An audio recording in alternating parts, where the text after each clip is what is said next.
मी पौड़ी को बैख छबिलो तू बांध को मौकी। मी पौड़ी को बैख छबिलो तू बांध को मौकी। चल औजू का ते गीत सुनो लू ढूंढोल दमो की।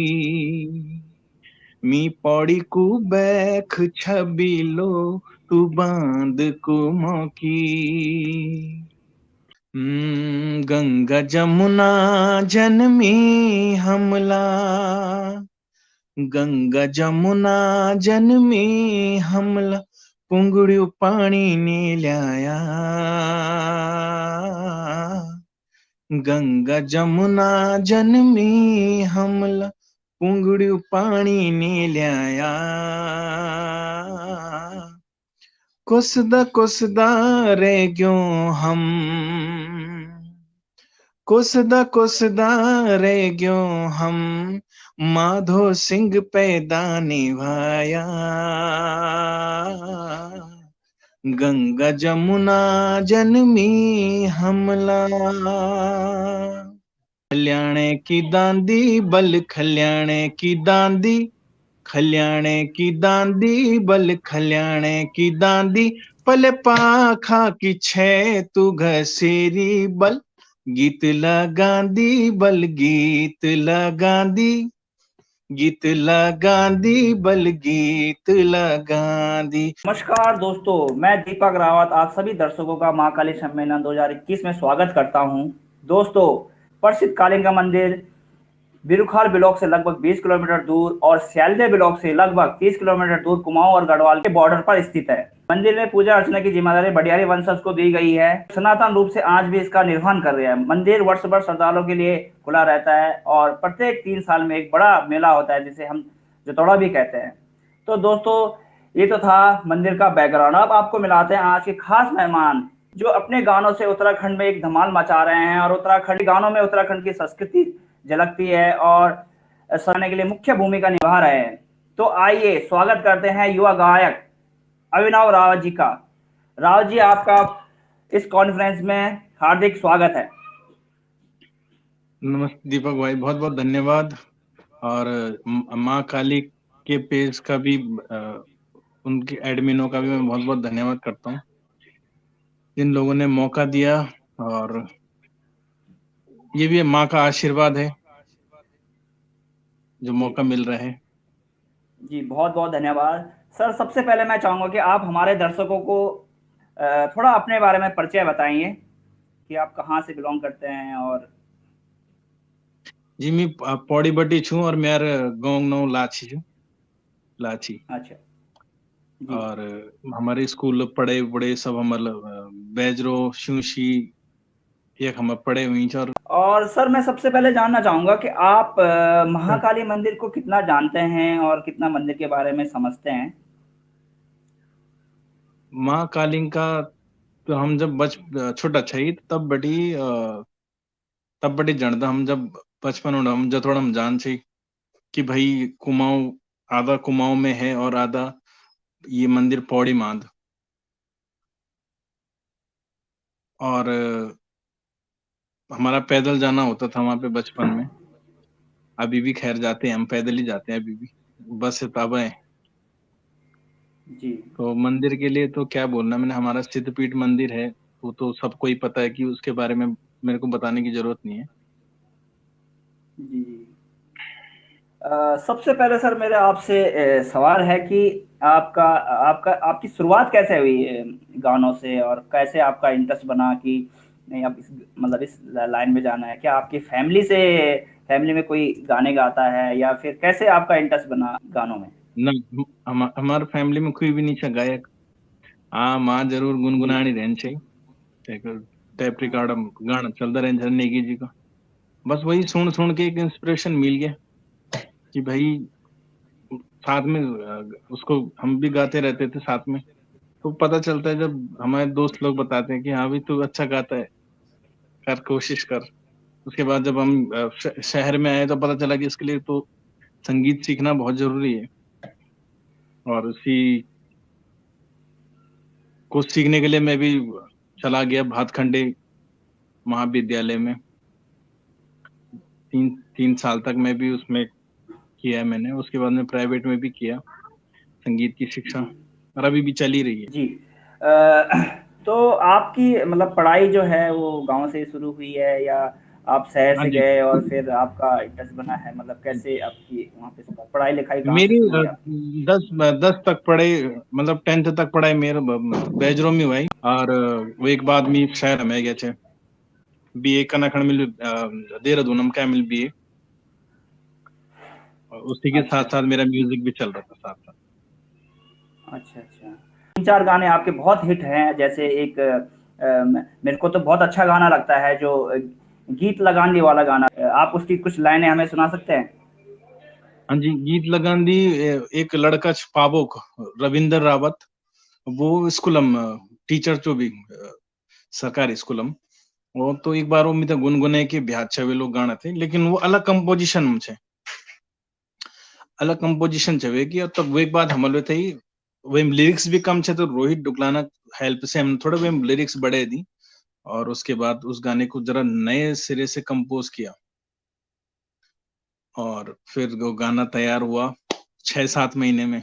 तो वो गाना था हमारा खल्याणे की दांदी बल खल्याणे की दांदी, खल्याणे की दांदी बल खल्याणे की दांदी, पल पाखा की छे तू घसेरी बल, गीत लगांदी बल गीत लगांदी, गीत लगांदी बल गीत लगांदी, रोतेली मुखड़ी मुखड़ी मा जब लटुली बोगी आंदी, रोतेली मुखड़ी मुखड़ी मा जब लटुली बोगी आंदी, नथुली कुचा बोलट देखी मेरी नींद बिजाली जांदी, नथुली कुचा बोलट देखी मेरी नींद बिजाली जांदी, बल लटुली बोगी आंदी बल नींद बिजाली जांदी, देखी छुण क्याली दा थोड़ी धुन ढोल दमो सुने जांदी, धुन ढोल दमो सुने जांदी, धुन ढोल दमो सुने जांदी। बहुत अच्छा सर। मैं सबसे पहले तो मैंने इस वॉइस का मुझे इतने अच्छा लगता है कि मैं बार-बार इसको सुनता हूँ, और दूसरा इसमें इम्पोर्टेंट ये है कि आपने इस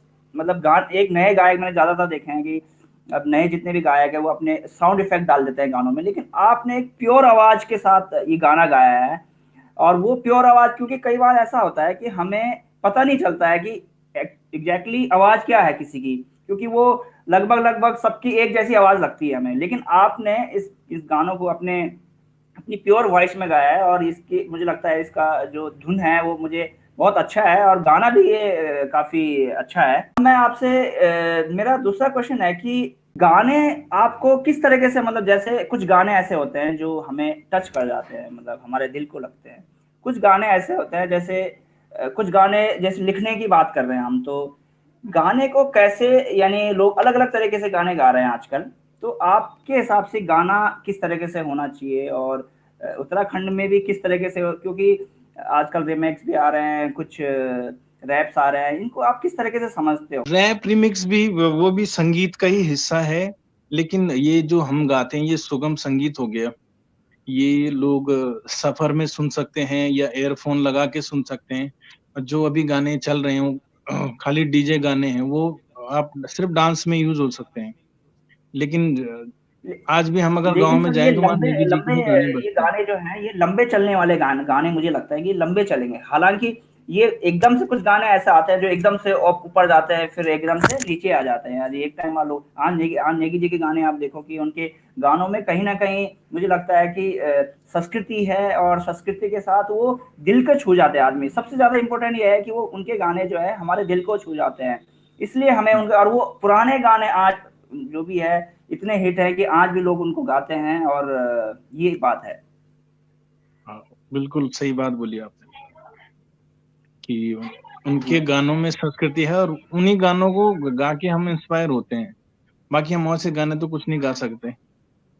हम कोशिश जी कैसे करें गाने की, क्योंकि उन्होंने हर राग में गाने गाए हुए हैं। हर रागों में जब हम गाने गा रहे हैं तो हमारी भी प्रैक्टिस हो रही है उनके गानों को गा के। जी वो सबसे बड़ी बात है कि हमारा भी रियाज हो जाता है उनको गा के, उनको सुन के।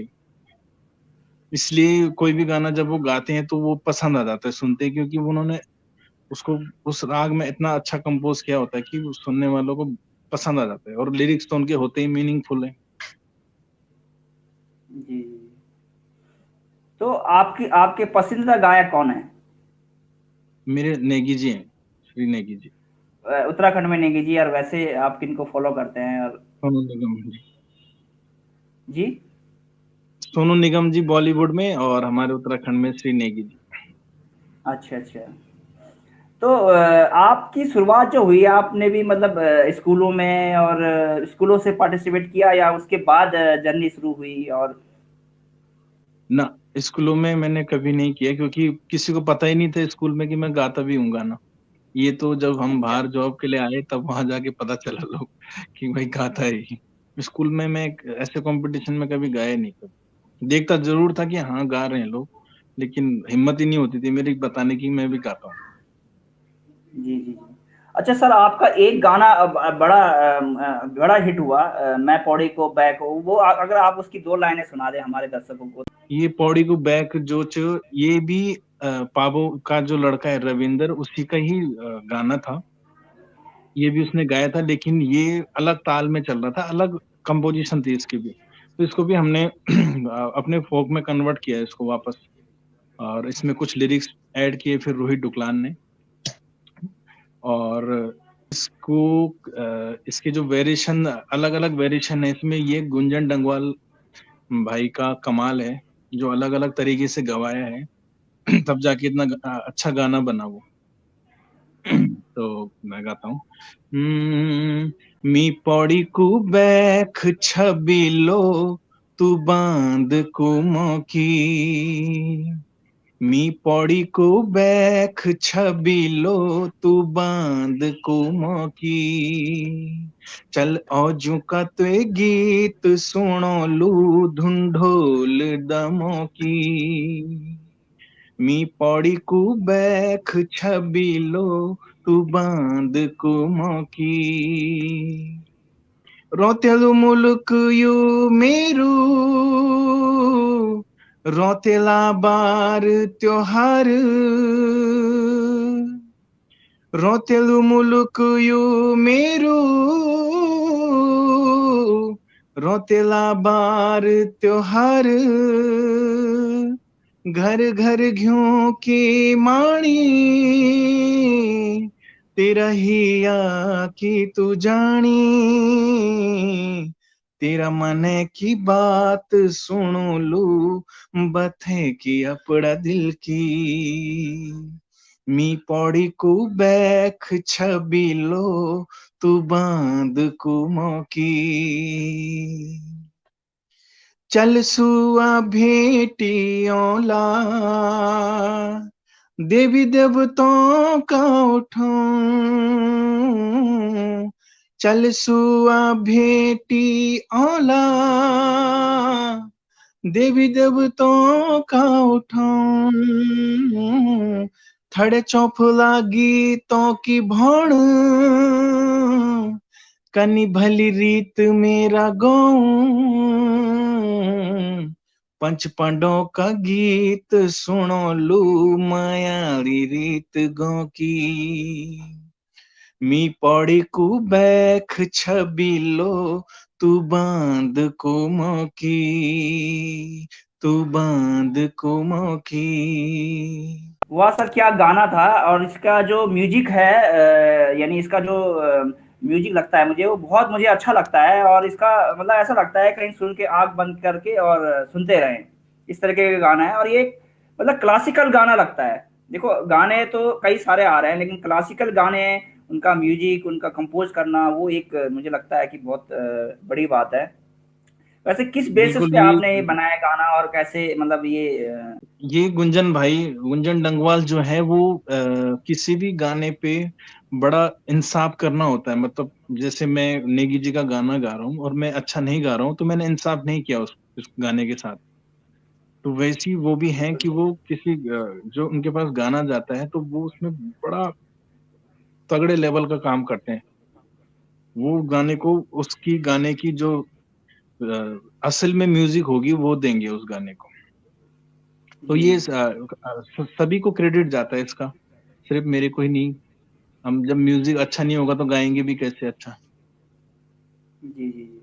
यानी म्यूजिक जो बेसिकली तो म्यूजिक बड़ा इम्पोर्टेंट रोल है, और उसके बाद बोल जो है वो किस तरीके से आदमी को टच कर रहे हैं, वो एक बड़ा वो है।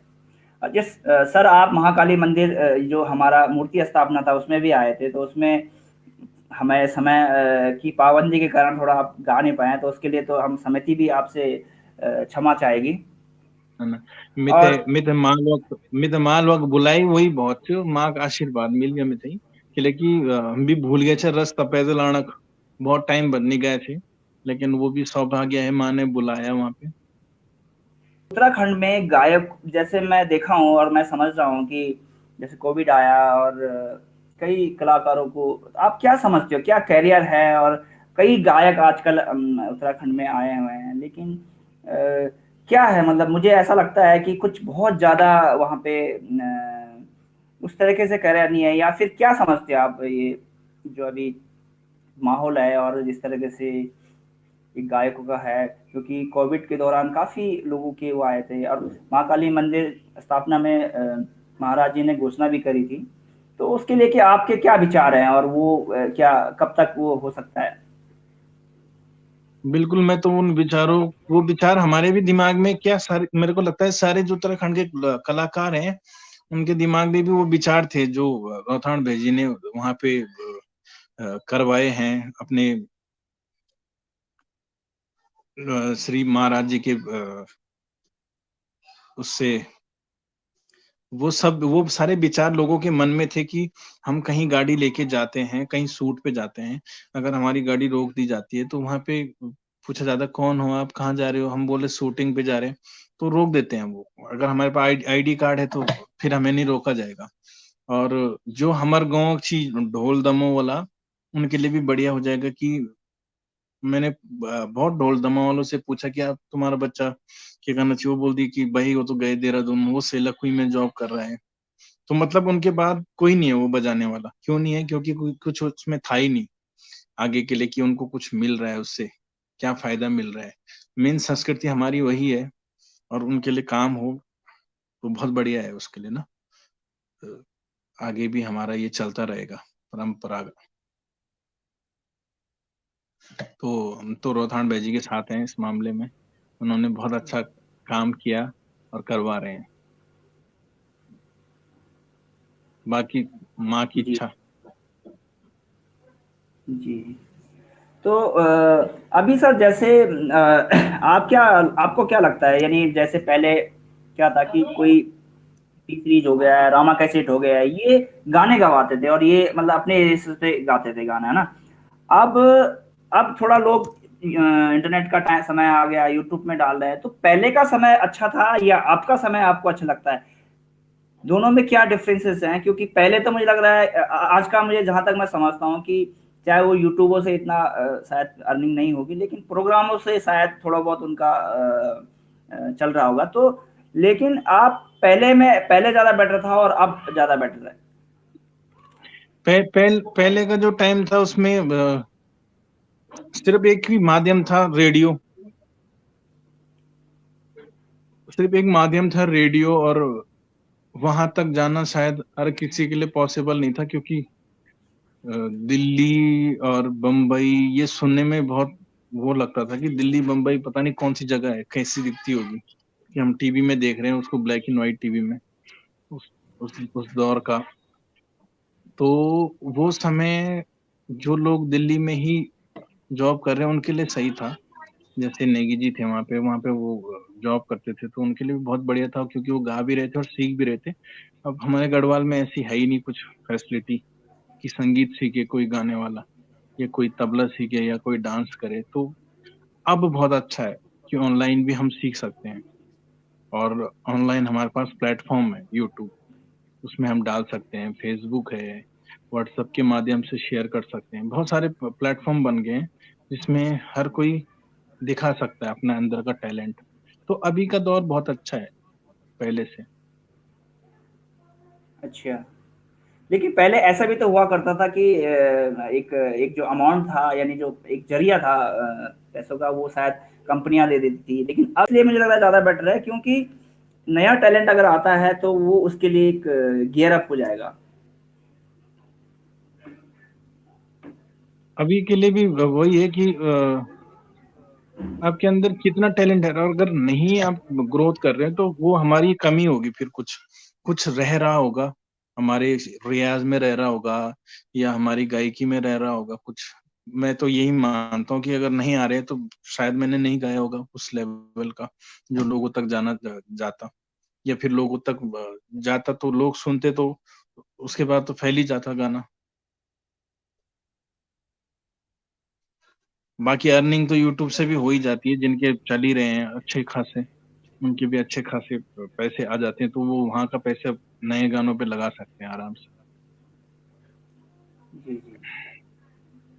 अच्छा सर, एक आपका एक गाना था गंगा जमुना, जो कि एकदम बिल्कुल उत्तराखंड को टच करता है, उत्तराखंड की संस्कृति को टच करता है। जैसे कहते हैं कि उत्तराखंड की जवानी और उत्तराखंड के काम नहीं आती है, तो उस तरीके का वो गाना है एक, और मैं चाहूंगा कि आप उसको जरूर गुनगुनाएं। ये वो दौर जब लॉकडाउन लगा, जब सब ब्याम खड़े गए थे, तो जब वो लड़का गांव में पहुंचता है तो वो मिलता है गांव में किसी से, तो वो बताते हैं उसको कि गंगा जमुना हमने जन्मी है और हम अपने खेतों तक पानी नहीं ले जा पा रहे हैं, और एक दूसरे को कोसते रह रहे हैं या सरकारों को कोस रहे हैं। लेकिन जो हमारे माधव सिंह भंडारी थे, उनके जैसा कोई पैदा नहीं हुआ कि खुद के दम पे पानी लेके आ जाए जहां पानी नहीं आ रहा है। उन्होंने तो ऐसी जगह चट्टान काटी जहां से पानी आना असंभव था, अंग्रेजों ने तक मना कर दिया था कि नहीं, तुम्हारे तेरे बस की नहीं है, लेकिन उन्होंने वो कर दिखाया। तो इसका वही मतलब है कि उनके जैसा कोई पैदा नहीं हुआ। गंगा जमुना जनमी हमला, गंगा जमुना जनमी हमला, पुंगड़ू पानी ने लाया,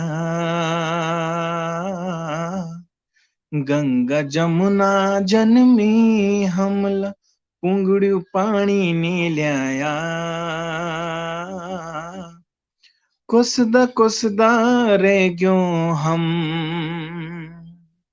कोसदा रह गयो हम, माधो सिंह पैदा निभाया, गंगा जमुना जनमी हमला, संजीवनी मिली छी मुफ्त प्राण प्रभु का बचैनी, संजीवनी मिली छी मुफ्त प्राण प्रभु का बचैनी, हमल सुनी ऊन बोली वेद सुमेरो नि खुजेनी, आज बीमारी टूटियनी,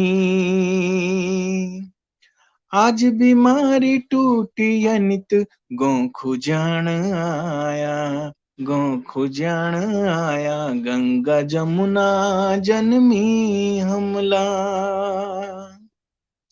इटी छे जो बाटा पंडो हम ग्वाया लगाना रो, ऊन खुजाई स्वर्ग बाटू हम वे थे ठुकराना रो, अब आई होश जब, अब आई होश जब, कांठा नी पाया, कांठा नी पाया, गंगा जमुना जनमी हमला। जिन जिन रास्तों पे पांडवों ने स्वर्ग का रास्ता ढूंढा था, हमने उनमें ग्वाय लगाया, हमारा मतलब बचपन उसमें बीता, और हमें इतनी लेट में होश आया कि जब कुछ नहीं रहा हमारे लिए, जब हम सब कुछ छोड़ छाड़ के छोड़ दिया हमने, तो उसके बाद जब हम लास्ट में, तो हमने वो डांडे कांठे, वो घर, वो वैसे नहीं पाए जैसे थे वो। संजीवनी हमारे उत्तराखंड में मिली, और हम अपने लिए दवाई नहीं, वेद हमारा सब विलुप्त हो गए यहाँ से। वेद पुराण जो भी था हमारा दवाइयों का, कैसे पुराने लोग ठीक कर देते थे, वो सब खत्म हो गया। तो इसका वही है गंगा जमुना का, रोहित ने जो लिखा इसको, जब एक लड़का वापसी आ रहा है तो उसके लिए लिखा मतलब बता रहे हैं उसको कि हमारे पास सब कुछ था लेकिन हमने उसको नजरअंदाज कर दिया। बिल्कुल, बिल्कुल। अभी क्या है कि जैसे अभी मैं जहाँ तक समझता हूँ कि हमारी जो संस्कृति, कई संस्कृतियाँ तो हमारी अभी विलुप्त भी हो रही हैं, और मुझे लग रहा है कहीं न कहीं वो सिर्फ़ हमारे गानों में और हमारे उसी में अभी तक रह गई है। बहुत सारी चीज़ें ऐसी हैं, मैं अपने यहाँ की भी बात बताऊँ तो कई सारी चीज़ें विलुप्त होती जा रही है। लोग शहरों की तरफ आ रहे हैं, और लेकिन मुझे विश्वास है कि एक दिन लोग वहीं जाएँगे दोबारा से, और वहाँ पे क्या है कि एक सुकून है, एक चैन है, और एक समय ज़रूर आएगा, क्योंकि कहते हैं कि हर बार जब गोल होती है दुनिया, एक बार वहीं जाके घूमती है। अगर आप किसी भी चीज़ को लेके, चाहे फ़ैशन को लेके या किसी भी चीज़ को लेके चलोगे आप, तो एक बार घूम के वहीं जाता है।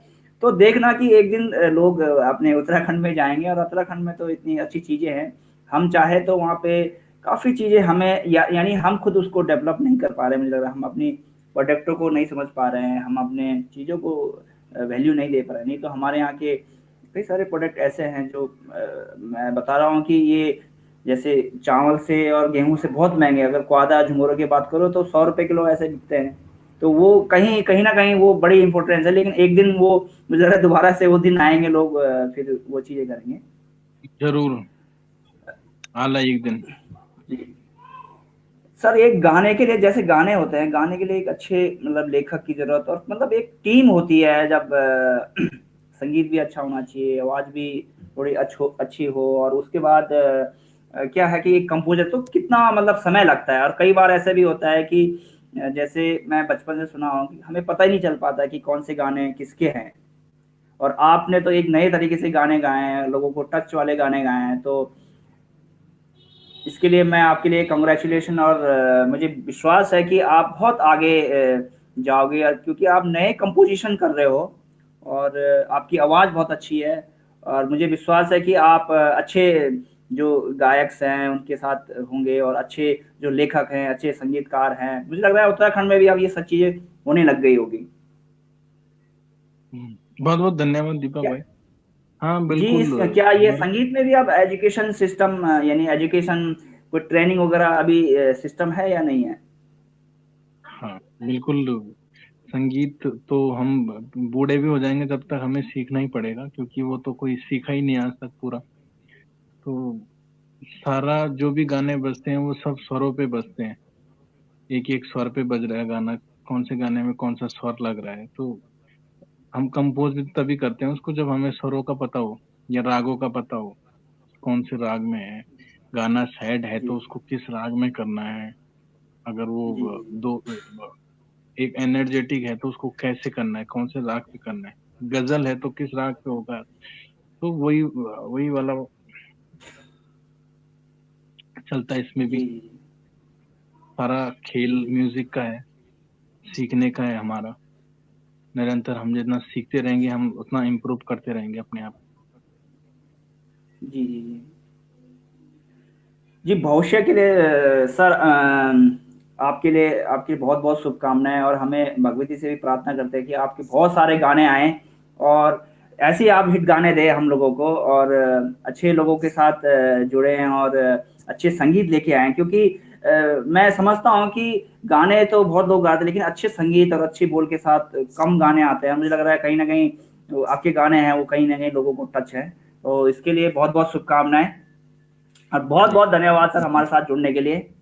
जी, बहुत जी। बहुत धन्यवाद उन लोगों का जिन्होंने मुझे सपोर्ट किया, जिन्होंने मेरे गानों में मेरे को सपोर्ट किया, मेरे पे विश्वास किया। और मैं धन्यवाद करूंगा उनको कि मैं आगे भी अच्छा काम करूंगा उनके लिए, अच्छा गाऊंगा। जी, कोशिश जी। रहेगी कि अच्छा बहुत-बहुत ही शुभकामनाएँ कर सर। सकूं। बहुत बहुत जी, धन्यवाद। जी सर। जी, जी। जी सर। जय माता। बहुत-बहुत धन्यवाद।